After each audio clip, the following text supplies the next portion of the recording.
এই দেখো, সকালবেলা একটুখানি দই আর মুড়ি নিয়েছি, তার মধ্যে একটা বাতাসা ভেঙে দিয়েছি। কেন বলো তো, নালে বড্ড টক লাগে। এখন বাজে কটা জানো? 12টা।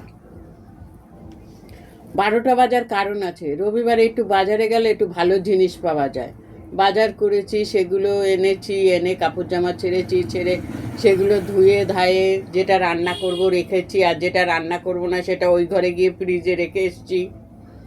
তারপরে ঘর দুয়ার মুছে পুজো দিয়েছি। তারপরে তো আমি খাবো বলো? ওই যে ঠাকুরকে দুবার ভোগ দিয়ে তারপরে এই যে আমি মুড়ি আর দই নিয়ে বসেছি।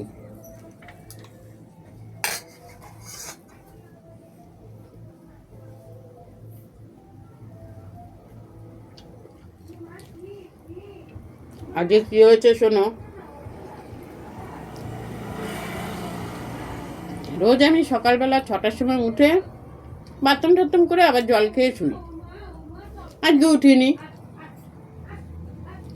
বৌদির মনে কাজ সেরে পুরনো বাড়ি গেছে পুজো দিতে। এইবার আমি তো ঘুমিয়ে পড়েছি। ঘুমিয়ে পড়ার কারণ আছে, রাতে একবার উঠেছিলাম, তারপরে আর ঘুম আসছিল না।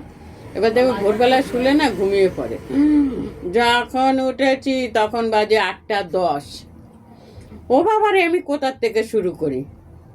যাই হোক, উঠে সমস্ত কাজ গুছিয়ে ঠুচিয়ে দাদাকে ডাকলাম। এবার দাদা বাথরুমে ঢুকলে আর বেরোয় না, সে বসেই থাকবে।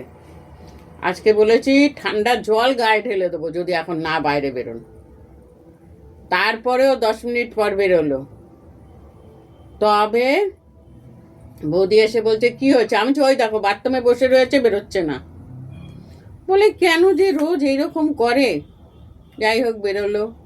দাদা খেলো, দাদাকে ওষুধপত্র খাইয়ে আমি একটু চা খেয়ে বেরোলাম। তো এই তো হচ্ছে কারবার।